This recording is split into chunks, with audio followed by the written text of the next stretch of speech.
When you ask a why question, there's a couple of things at risk. The first is you have to get the tone spot on, or if you don't, the why can sound very judgmental, very critical. Instead of being genuinely curious, going, why did you do that? Sounds like, well, why did you do that?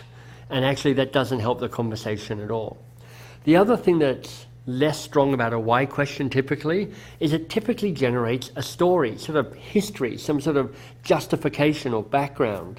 And why you're typically trying to find that out is so that you can get more data to provide advice to the person who's asking you, who's you're engaged in conversation with.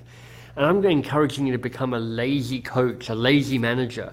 And a why question doesn't typically help you do less work so that they can figure out the answers themselves. So that's the why questions. I'm asking you to try and put those aside.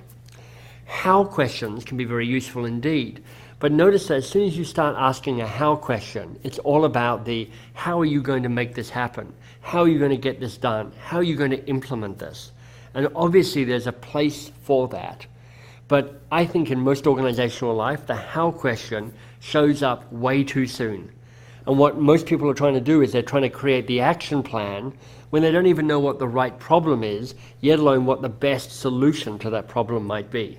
There's such a rush because action is at a premium in our organizations that they're immediately into the how before they've really figured out the what.